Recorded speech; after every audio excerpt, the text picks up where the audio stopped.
And welcome back to Stranded in Pittsburgh. Nick Hedrick, Nate Breisinger, who's already got the giggles because I am trying to get StreamYard to work the way I want it to, and it's just not happening. But Nate, it's gonna be hard to top the laugh fest that was last week while we were here. See, I think it's just because everyone's in a good mood to be together and talk some Pittsburgh sports, but we're without once again our third member. Ugh, keeps happening. You know, celebrated my birthday on Monday, and Happy I blew belated out. birthday. Thank you, thank you. That wasn't me trying to goat you into saying that, but I appreciate it. I mean, I You already texted wish me you a happy happy birthday. Yeah, birthday. I I was did. So very impressed by you and Ethan for texting me. But unfortunately, as I blew out those candles and made the wish that me and all my friends could podcast this week, unfortunately, it just wasn't meant to be. But that's okay because me and Nate, we're gonna trudge forward and we're gonna get this thing done, whether Ethan wants to be our pal or not. But we'll start with what I think he would have wanted us to start with, and that's the Steelers and the Packers, where they got a win, and once again it came down to the last drive of the game. Everyone was worried on the edge of their seats. I was hyperventilating. Was I going to have a good conclusion to my birthday weekend or not? I took Monday off, but you know what I mean. It was a very Steelers esque win, which I think we could say about every game so far this year. But Nate, I don't even want to revisit this game too much because it was just heart palpitations for 3 hours. But what do you take away from that win? yeah, I had some family who came in from out of town, stayed the night, and then went to the game, and of course, they got to see a patented Steelers blood pressure boiling win. So, but again, you talk about the ending of the game. It comes down to the last couple plays, but Steelers get on the board again on their opening drive, which we starting to see a couple of times this year. So much better start to a game, but then Green Bay responds pretty much right away. Um, and then from there, I mean, we saw pretty much a lot of the same. Now, one thing that wasn't the same is again the running game is taking those steps, and maybe it's because Matt Canada's down there on the sideline, and the last two games that he's been down there, the run game has taken off. But Kenny Pickett continues to be in a similar spot, if not taking steps back. 205 total yards on the ground for the run game. Harris touchdown, Warren touchdown. So really good signs from them. I mean, and the offensive line looked really strong. I think for the most part, Broderick Jones at right tackle looks pretty good.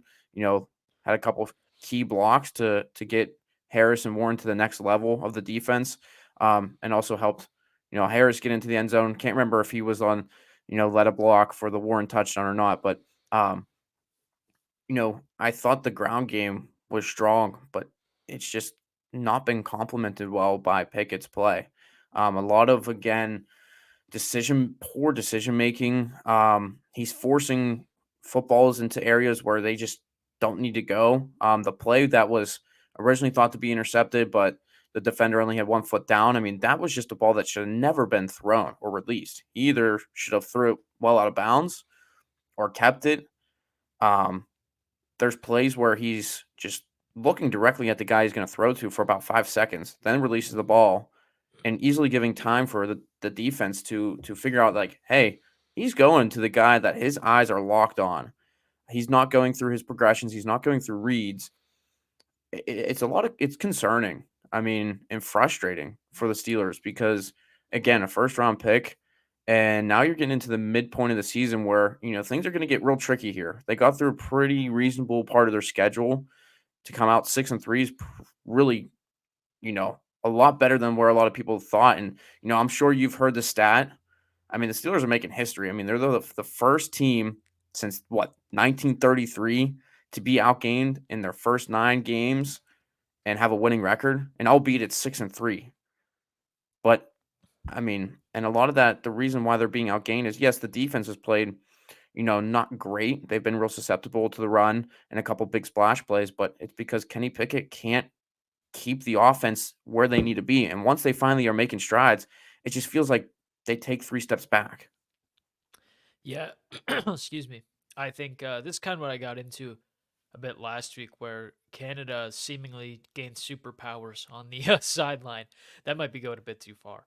But it seemed like noticeably now people were kind of putting a little more of the blame on Pickett's shoulders. And then again, this week with the run game kind of blossoming the way it did, Pickett's errors are under that much more of a microscope, and he's making a lot of bad ones for someone who's now in his second year of starting. And I know he didn't start all of last year, but he's been a seasoned starter now, last season and this season, and you would like to really see something more from him. And I think you bringing up the interception that wasn't an interception is just the perfect place to start. I mean, that's a ball he does not need to be throwing that, does not need to be forcing that. He's just trying to make something happen that doesn't need to be happening. And I think it was a very glaring example of where he is in terms of letting the game come to him, which it's not coming to him at all, really. He seems to be, and again, some of this is going to be just me repeating what you've said, unfortunately, but I mean, it's true, and I just want to reiterate he's just a check down god, it seems to be right now. I mean, there's been numerous clips of Pickens or Johnson this season, and then a few from this game specifically, where they're wide open. If he just takes a chance, if he just throws it, they can make a play. They're open, but he's not even looking in their vicinity. He's looking at the same guy the entire play, and if he's not open, then he just bails to the check down. And sometimes, the short passes are his main read because I think they kind of know what his limitations are. And it's very concerning. You've seen his pass chart if you're on Twitter where he goes. He does not throw the ball over the middle of the field. And the Packers kind of ate the Steelers up, and I know the Steelers secondary is kind of in shambles right now, which is why I'm kind of worried about Dorian Thompson Robinson looking like a Pro Bowl candidate against the Steelers in his start coming up on Sunday. But I mean, you saw them just find Musgrave over the middle so many times for Green Bay, and then countless others. And there's never the feeling Pickett's going to send one down the middle and make a big play. And I think it's kind of unfortunate to see that from Pickett, who we thought, at the end of last year, he was kind of taking some steps forward. It looked like the preseason that we talked about to death for the opening weekend, saying, "Where's this?" I don't know what happened, but yeah, I mean, we had the stat up earlier, 14 of 23, under 130 yards. That's not good. And you can say he's completing a lot of passes or whatever. I don't really care. He's not making plays. He's not making anything happen. I don't feel very confident with the ball in Kenny Pickett's hands. I don't care how many games he's gone without a turnover. If you're throwing a lot of turnovers on checkdowns, then I don't know how to help you. Also, we've seen dropped interceptions, so take that stat with a grain of salt. Take a lot of his good stats with a grain of salt because he's not making plays that you want to see an NFL quarterback making, especially a guy who you're supposed to be trusting to take the reins from a first ballot Hall of Famer. And he's supposed to now be showing he's the guy who's going to replace him, and you're going to transfer from one legendary quarterback, franchise QB into the other. He has not filled into that role yet. And Tomlin even kind of brought it up. He said we kind of need to see more out of Kenny right now. And I'm intrigued to see what that means. I'm intrigued to see what he does now that it seems to be some public pressure from his coach now, too. Yeah, absolutely. And, there was a lot of leeway for him. I mean, through the first couple of weeks. I mean, last year, obviously, as a rookie. But again, as we mentioned, at this point in the season, you're getting into a really tough part of your schedule. Cleveland starts it off. Um, and, a lot of people are talking about, oh, well, Kenny Pickett's winning. I mean, they're 6-3. But, I mean, none of it really comes down to what Kenny Pickett's doing. I mean, he is not really helping them win. Matter of fact, I mean, it's coming down to the fact that there's a lot of times that it comes down to that final possession defensively for the Steelers that, like, Right. you're really, holding on to your seat because you feel like the Steelers are going to lose this game, and then their defense bails them out, seems like every single time. Um, but yeah, I mean, Kenny Pickett's really at the point where he needs to show something. And I think we talked last week, and I think even the previous week on the show that it's almost as if like he needs to lose Yeah. in order to like take the next step and at least get better because he seems like he's stuck in his ways of like, okay, I'm winning games. The Steelers are winning games. We're winning, and that's what the Steelers do. Um, but like, there's no sign of improvement week in week out. And yeah, I think it's another thing you brought up the passing chart. Nothing through the middle. There's a potential return of Pat Fryermuth this week. we'll see if that, changes some things going through the middle, but they definitely need to exploit that area because watching people like Jordan Love and Will Levis come in and watching other games, like I was watching the New York Jets, Zach Wilson versus the Raiders this week, right? It was they played the Raiders, and even Zach Wilson, who got a lot of heat, in his first couple of years for the Jets, he was even making passes under pressure, climbing the pocket. Pickett has done none of that, and it's a really, really concerning thing for the Steelers for a guy who was picked, in the first round. Yeah, absolutely. And again, as you touched on, we brought this up last week where if they keep winning these games, it kind of masks the fact that he's not progressing in the way he needs to be progressing. And you don't want to root for them to lose, but you're like, I think it could help him. You think there could be some benefits there from him losing a game or two in terms of his development. But the Browns have lost their quarterback for the rest of the season. Deshaun Watson out with a shoulder injury. He's going to have surgery on it. Apparently, it happened in the first quarter of the Ravens game, and then he led that valiant comeback, which kind of shut up some of his detractors for a bit. But then he goes right back to this, and now we see all the chatter and the discourse about is this the worst contract in NFL history? So Dorian Thompson Robinson is going to start for the Browns over PJ Walker, the former XFL standout. Uh, Nate, we've seen what Ryan Finley did against the Steelers COVID year for the Bengals. We've seen some other no-name quarterbacks have success, and this time the Steelers defense is extremely depleted. I don't know if that might be a bit of an exaggeration, but at least in the secondary, you have a lot of concerns. And then obviously losing Quan Alexander last week on top of everything else. I don't want to come on here and talk a big game, but it should on paper be a good confidence builder for the Steelers before they get into the real thick of this schedule. Yeah, but when you're picking guys out of the Amazon warehouse to fill out your defensive lineup, I mean, Wow. you're in a rough spot. But yeah, I mean, Quan Alexander, getting injured and right after Cole Holcomb's out for the year. Defensively, the Steelers are thin, and I know Minka Fitzpatrick's still been listed out, or at least didn't practice so far this week. So, it's going to be a struggle for this defense, and I don't think Dorian Thompson Robinson is going to do anything crazy.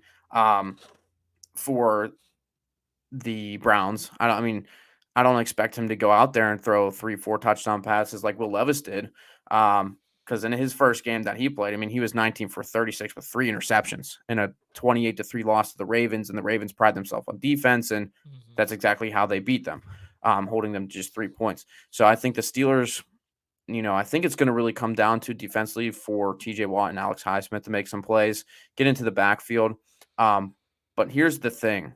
I think, you talked about this could be a big confidence booster. I do have the Steelers winning in this one. I'll give my prediction 20-16 for the Steelers, but the Browns are going to be really, really high on emotions coming into this game. Not only because they're without Deshaun Watson and a huge come from behind victory against the Ravens, but also the last time these two teams met, the Browns lost Nick Chubb, their Mm-hmm. star of their team, their face of their franchise on offense. Um, and now you're coming against a Steelers team where you're tied with them in the standings. This may be the perfect point to jump over them and really make a case to potentially go on to win the AFC North, especially after beating the Ravens. So, they're going to be emotionally charged at home. I'm sure the crowd's going to be raucous. It's not a night game, but a 1 o'clock game. So this is going to be a tough one. But I do have the Steelers, sneaking it out. I think it's going to be a ground game again, especially with the way the Steelers established that last week with Harrison Warren. But Jerome Ford for the Browns, I mean, he's probably going to put up some big numbers. Had 100 plus yards against the Steelers that first time around. So it's going to be another one through the trenches, I think. AFC North football. I didn't have any hand gestures planned. I just needed to use it for emphasis. I think it's going to be a ground game, just as you mentioned. No Nick Chubb, but if the Browns had Nick Chubb for that first game for the entirety of it, he should have got about 40 carries because he was blazing the Steelers defense while he was out there. Jerome Ford's coming off a 100-yard plus performance last week. Kareem Hunt's obviously a very reliable number two, a guy who's going to maybe get them into the end zone as they get closer. If I'm Cleveland, I'm pounding that football because Pittsburgh's run defense, even with Cam Hayward back, uh, I think you just pound this ball and you make the Steelers really earn this one. And emotionally, as you mentioned, this is going to be a very feisty game, I think. Browns fans have been saying how much, they outplayed Pittsburgh in the first meeting this season, and Pittsburgh's defense bailed them out once again. You just lose your what you thought was your franchise quarterback. Who knows what happens with Deshaun Watson from here as his saga continues? But I mean, Cleveland is, I think, going to come into this game pretty pissed off, and if I were them, I'd just pound the rock. Maybe that's a basketball term too. But anyway, I think you just use that 1-2 punch you have, and Pittsburgh will counter with their own 1-2 punch. But I'd like to see something from Kenny Pickett this week too. This is the greatest chance you have. You are playing a borderline third string quarterback against your best rival, your biggest rival. People are starting to doubt you. Your own coach is doubting you. Go out there and make something happen. Make a play that says, "This is my division, MFer." Go out there and show the Browns that they're screwed for another decade to come. And I know maybe doing that against Dorian Thompson Robinson maybe won't be the most convincing thing ever, but you need to give these fans and the NFL, fan base as a whole, something to kind of fear you and show you that the Steelers got their guy. And I hope Kenny does that. This is kind of what I mentioned after the Titans game, where I want to see some kind of swagger from Kenny Pickett. He's just kind of out there, and I don't want to say it looks like he doesn't care, but I mean, he just seems to just be like a bot, a word we tossed around in college quite a bit for people who didn't have personality. He's like an AI generator or something. He just goes out there, he throws his check downs, he goes on the sideline, he goes back out there and hands it off, and rinse repeat. I want to see some personality. I want to see some pep in his step. I want to see his face get as red as mine, screaming hell yeah, getting in people's faces. I want to see this guy say, "I'm your quarterback and you're in good hands," like it's Allstate. I want to see Kenny Pickett really show something here on the shores of Lake Erie on Sunday afternoon. And I think he's probably not going to, but I think the Steelers will eke out a really crappy, really boring, ugly win. And I don't think this one breaks the 20s. I think this is just an absolute snoozer. 16-13 Pittsburgh Steelers going to win this one. Man, Nick, you're really fired up for this AFC North brawl that we're going to see. I am. I am. Should be a very interesting one.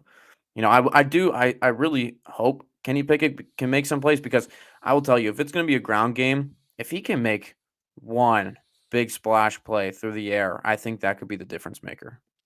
Oh, I agree. And I think, the professional side, not like I pride myself on being too professional on this show, but it's just like more of a fan feeling at this point. Like, I Hmm. want this guy to go out there and do something. I'm not going to sit here and spew facts and analytical data at you. I just want this guy to go out there and show something to give people a shred of confidence that they can win a football game by one possession or more than one possession. We've seen plenty of one possession wins. Did you happen to catch that on Twitter? People trying to find the last game where Steelers fans could have just like relaxed and knew they were gonna win, because it was a What was really funny discussion. was I didn't see that specifically, but wasn't it the Panthers game, years back where they absolutely demolished them? Yeah, there was a Panthers game, which I can't remember what year that was. I thought there was one from the pandemic year, and then there was one before the pandemic even started. But yeah, that was kind of funny. People going back in the bowels of Steelers history, trying to find out the last time they won a game with any sort of conviction. And you have to think though, just as the Browns are coming in, you know, with a lot on their shoulders, to prove things and say, okay, we're without Watson, we're without Chubb, in front of their home fan base against their rivals. For them it's a big game. But you also have to think, a lot of the chatter around the media and around Twitter and what else with Kenny Pickett, a lot of slander coming his way. You have to think that lights a fire under him a little bit. I mean, come on. He's at this point in his career, second year in, where he's proven nothing. This has got to be probably the biggest game I think so far of his career. I wouldn't try to argue against that. Not at all. I think that's kind of again what my angry little tirade there. I'm acting like I was out here swearing and screaming, and it was really just me saying the same thing over and over again, telling him to prove me something. But yeah, I mean, this is a huge game. He has to hear the noise.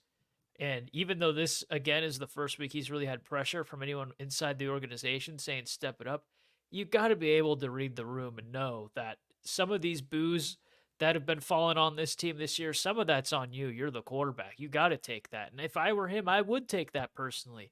Even during the Fire Canada stuff, I know that's not his name, obviously, that's your OC, but that's kind of a reflection on you and how you're able to kind of make the most out of these plays, how you're able to execute. And he wasn't executing either. So I think he should have been playing pissed off long ago, and that's kind of where my anger stems from. But we'll move on before I say more things that Nate has already said. We'll move on to the Penguins, who are winners of five straight. And you said it last week. They were last in the Metro, but in a couple games, they could be in the middle of the pack. And that's where they are now. I believe they're fourth, coming off of a 5 game winning streak. Some pretty decent wins in there. I liked the one against the Kings there to end that West Coast swing. And tomorrow they'll play the Devils, who aren't at their best right now, and at least not in all nice results. But Nate, what do you make of this current win streak they're on? Yeah, I think this is sort of what's going to be expected this year. The roller coaster of a season, with the way this team is built. They're going to have, stretches where they win 5 of 7 games, 5 in a row, 6 in a row. And then there's going to be stretches where they're like 1-8-1 because of just the way this team is built. And that's what we've seen so far through the first 14 games of the season. And especially because, A, they have the star power to win games as they have done so in the past week and a half, but they also are schematically and talking about the age again, the number, of how old they are as a team. But I think sitting out Jeff Carter for a little bit now, he's injured, but I think paid some dividends to see some other guys get in and play some minutes like Zahorna. But also just in this stretch, I mean, like I mentioned, those star players, the elite talent that they have on the team and that they brought in have really, really shown in this stretch because Sidney Crosby coming off that magnificent hat trick against Columbus, the Columbus Blue Jackets, absolutely beautiful goal on the deflection to put the Pens back in the lead when they had it 3-2 and then put them back up 4-3. Um, but, I've been really impressed, at least in this little run by Eric Carlson, because there's some doubts early on about like, hey, we brought in this guy who's supposed to be 100+ point getter for the Pens, and he's not done a whole lot. Their power play's been horrific. And now he has 2 goals against the Sabres in a shutout victory, has a goal in Columbus, now has 15 points, and his 5 goals are tied first among defensemen. So I mean, it's exactly now where you thought he would be when the Penguins brought him in. So right now, this stretch, I mean, it's exactly what you thought the Penguins could be, and they're showing it. So I think that early season run that they were on where they struggled. I mean, it's good that they got that out of the way early. Now it's about maintaining this success and I mean, seeing how long this streak can go for.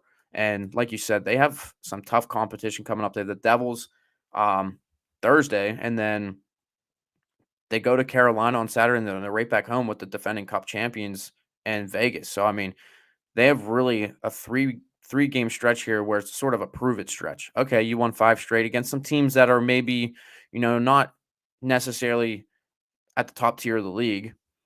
Now you have 3 teams that are going to be up there. Now prove it. Yeah, absolutely. And I think, the Crosby hat trick was awesome. And again, Nate's the hockey guy here, so I'm not going to talk too analytically, but I think that's my new cop out phrase. My new cop out phrase is I'm not going to speak too analytically. That's twice this episode. I've already dumped that. I could just blame it on the fact I can't breathe out of my nose, but we'll just carry on.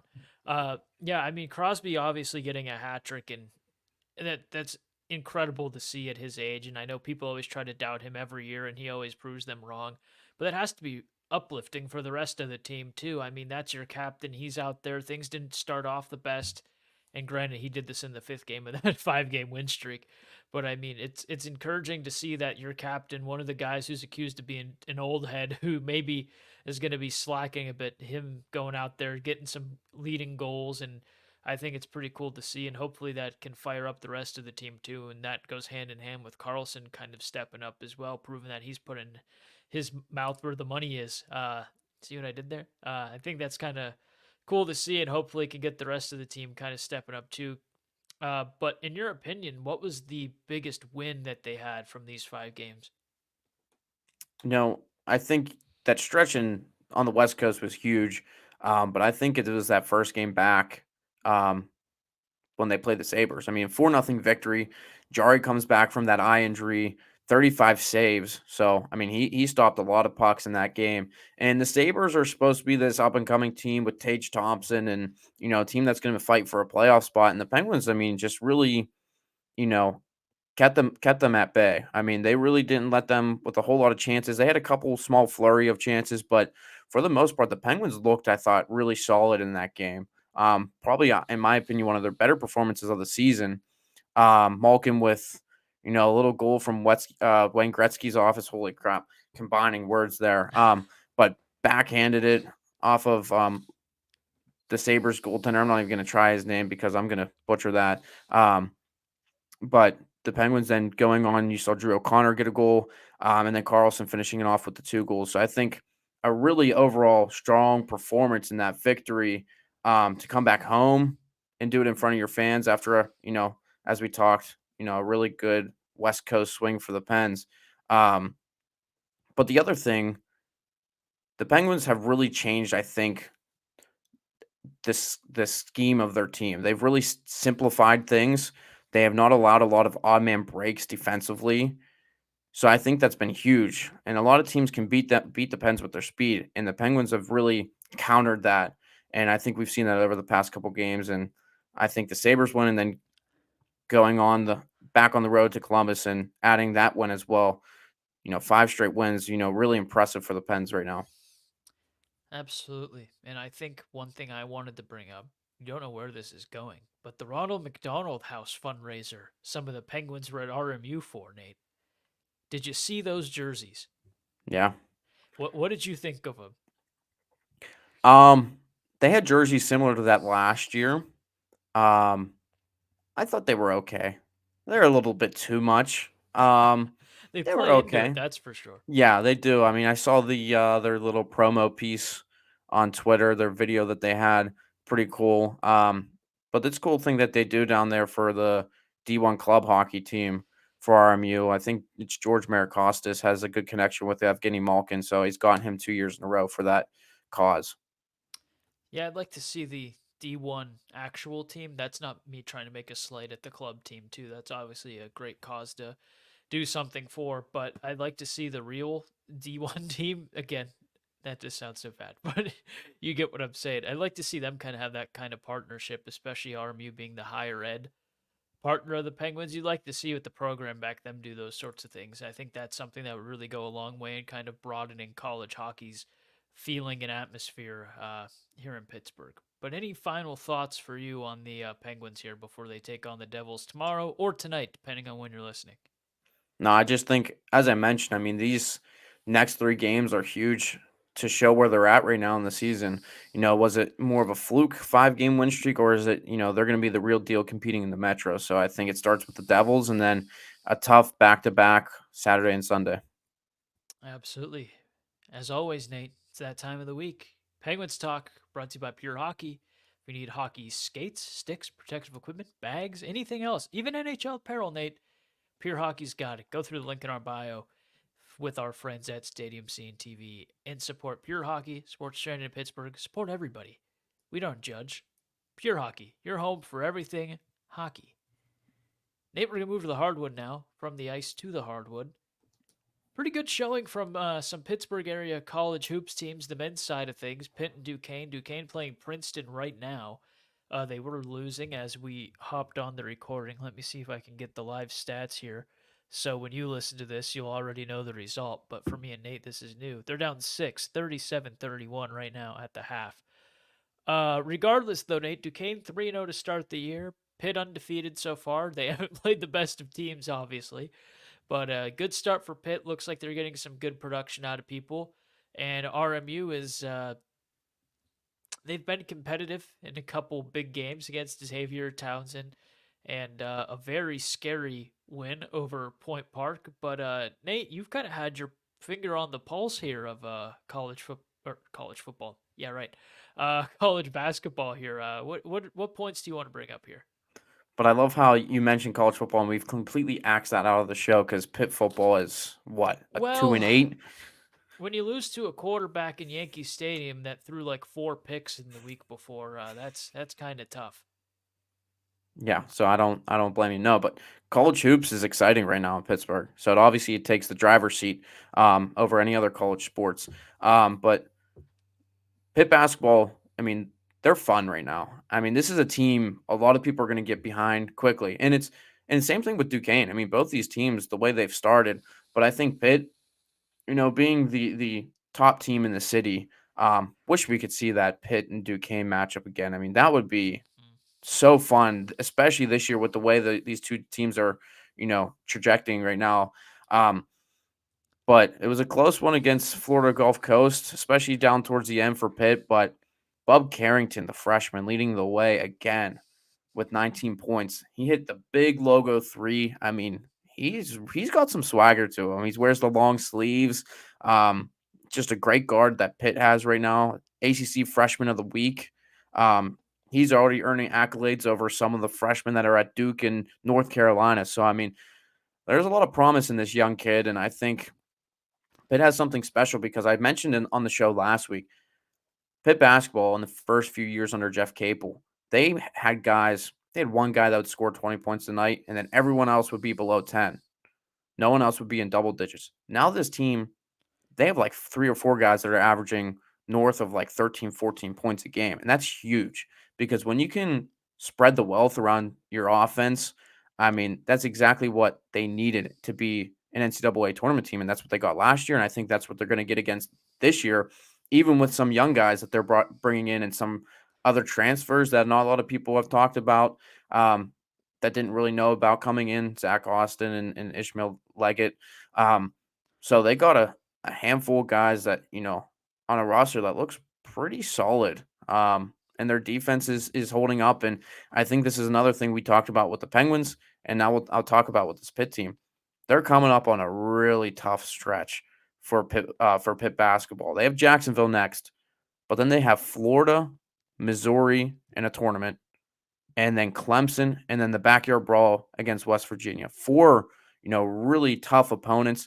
And again, it's going to be sort of a temperature check of where this program's really at this year once they get into that, stretch of games. But if they can start 4-0 and get a win against Jacksonville, I think they're in at the right place and, split maybe that 4 game run that they're going to go on and open the season 6-2. They're going to be in, I think, a pretty solid spot.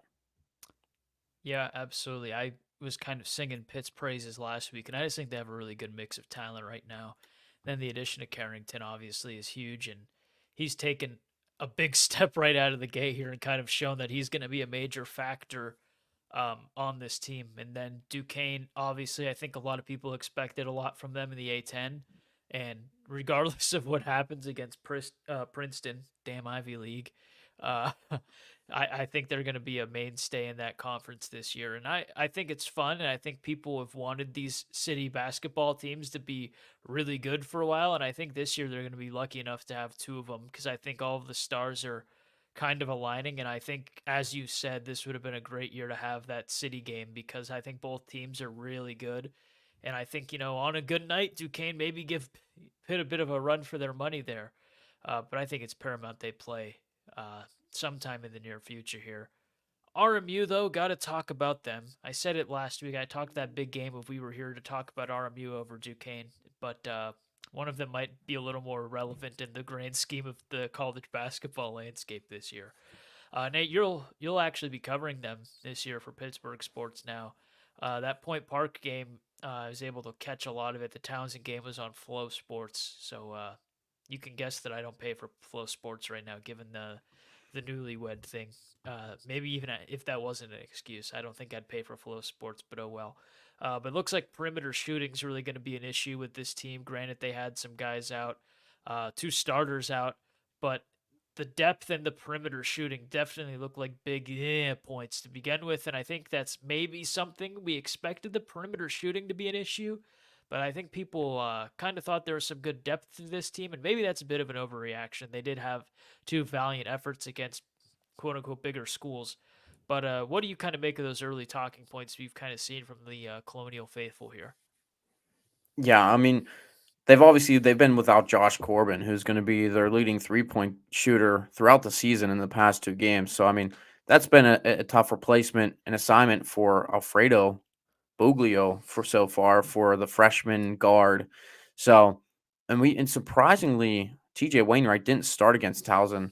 So a little bit surprised on that. I don't know if that was just trying to get Alfredo some time or Wainwright's just not ready to take over the starting position. But um, yes, the Point Park game was scary for the Colonials, and man, that would have been a really tough one to swallow. And it was an exhibition game for NAIA Point Park, so I mean that would have been a really tough one for the Colonials. But they went into Towson again, still down Josh Corbin. They got Justice Williams back, um, and they were trailing again for about 20 minutes of this game. And then late in the second half, they were able to claw back, take the lead a couple times, and it looked like they for a moment there, it looked like they could have won the game. Justice Williams, you know, finished with 16 points to lead the Colonials yet again. But I think the biggest issue not only is the depth. If they're down a player or two, they're really going to be, struggling to find some production on the floor. Um, but they're undersized. Steph Walker's only 6'7", and you're in your five position for the Colonials. And you're going up against Wisconsin coming up on Friday, and they have guys who are 7 foot, 6'9", and Tyler Wall and Stephen Crowell. I mean, that's going to be a tough mismatch for the Colonials. And Steph Walker fouled out late against Towson, and that's going to be a big, big issue for the Colonials this year. Not only depth, but if you start to get into some foul trouble, I mean, that's going to be a key thing for the Colonials to watch out for this year. Yeah, and I know the Horizon League is notoriously larger and a little more gritty than the NEC where they came from. So it's kind of interesting to see them and lean more into that forward heavy kind of rotation there. But I'm kind of excited to see what RMU is capable of doing this year. I still think they'll be a mid pack to bottom of the pack team. They had a lot of turnover on this roster. But they brought in some really good transfers, and I'm interested to see if they can go on a little bit of a run, kind of cause some noise in the Horizon League. That's assuming they don't have anybody get mad and leave the team halfway through the year, which they seem to be good for about two of those each season. But yeah, very fun start to the college basketball scene here in Pittsburgh, and we probably won't touch on all three of these teams as the season progresses, especially once we get into conference play here. But we'll probably hit on main talking points, kind of chat about big games as they come up on the schedule, including RMU's game against Fairleigh Dickinson, the Cinderella. Well, they didn't make it far enough to be Cinderella, I guess, last year, but they beat Purdue. So people are kind of keeping an eye on them this year, and they're a former conference foe of RMU from down there in the NEC. So I'm excited to see that one. Excited to see what they do against those farm boys up there in Wisconsin. Those country strong guys they always have on that team. But yeah, Nate, any final comments there before we move on to the final comments of the episode segment? Yeah, I think Wisconsin 1-2 so far this year, but albeit their losses being Providence and Tennessee, two teams in the Power Five, Power Six realm of college basketball. But reading up on the Badgers, and there seems like it's been a rocky start so far. So I mean, maybe the Colonials can go and put up a big fight against them. I'd be shocked if they win, but it'd be good to see if Josh Corbin gets back in the lineup and see what Marquise Hastings and Justice Williams, those transfers, can do. Could be a nice little game, morale booster for the program. Absolutely. Right back to you, Nate. A little ping pong match. Final thought before we head out for the week. Yeah, so I'm gonna go back and talk about the Penguins team, obviously on their little 5 game win streak, but talk about the success of this organization as a whole over their multi-decade existence as it's come to fruition over the past few weeks. Tom Barrasso being inducted into the Hall of Fame just recently, a big piece of the Penguins' back-to-back Stanley Cup championships in the early 1990s, and was a tremendous goalie for the Penguins. And then how about Jaromir Jagr finally is going to get his number lifted to the rafters at PPG Paints Arena coming in February. So a great announcement that came out last week, and not that it was long overdue because he's still playing, but finally got to the right moment and the right time for the Penguins to put his number that was expected to be raised eventually into the rafters after again also helping the Penguins to back-to-back Stanley Cup victories in the 90s, and be very interesting to see if Mario Lemieux will be there. I mean, I'm sure he will. I mean, he's a very loyal guy to his teammates. Um, but there's been a little bit of a rift with the Fenway Sports Group with Lemieux, so we'll see what happens there. But very excited for that, and I think it's brought a lot of buzz. Not only have the Penguins played really well over this past week or two, but two big announcements, two big moments up for this franchise, are coming and will happen when Yager gets his jersey and number raised to the rafters in Pittsburgh. Absolutely. Yager, one of my favorite players growing up. I don't even think he was on the Penguins really by the time I was conscious, but I had one of those little sports figurines of him that was like yay big, and I thought the mullet was really cool. So, well deserved. And as you said, you can't really say long overdue because he's still playing here and there in random leagues overseas. But should be a really fun moment. We were going to take a group trip to that game, and then we saw the ticket prices, and I think that idea kind of went out the window. But we'll definitely be watching and be there in spirit with our fellow Penguins fans. I don't have much this week. I feel like that's kind of been a common theme. I'm not feeling the best right now, and this is all kind of new, so I apologize for being less than stellar and less witty than usual. But last week I talked about my newfound love for Permane Brothers, and we put out the social clip of me talking about it, and I didn't think they were going to like eat it up and like throw sponsorship money at us, but I did think it would get like something funny because they're pretty fun on social media. And unfortunately, I read the room wrong, because they put out what I thought was a very hurtful comment. Just kidding, I'm not going to be that dramatic. But they basically tried to summarize what I said and put in quotes. It's not as bad as I thought it was. Gee, thanks, pal, is essentially what the message was. And that wasn't what I was getting at all. Is that I was trying to be a hard ass and pretend it wasn't that good, and that we should stop doing that because I think society as a whole, we do that a little too much. We like to hate on things just because it's fun to hate on them. And I was admitting it's me. I'm the problem. It's me. That's what I was saying to Permane Brothers. Nate, if you want to leave now, you can. Now that I made that awful joke, that's what I was getting at. I wasn't expecting praise from them. I was just saying we should stop being so hard headed and stop trying to pretend that things aren't as good as other people make them out to be, because sometimes that's just the case. And if that was just a bunch of incoherent rambling, I'm sorry. But you've already made it through 42 minutes of that. So shout out to you for being here. Nate, please say something. I don't have Wow. any words. I don't have any Wow. words no, I'm kidding. No, I thought it was you gave a great spiel last week and Permanis didn't eat it up as they should No, they have, did not. but that's They their did not loss, put okay? fries and slaw on that and shove it down Once their gullet.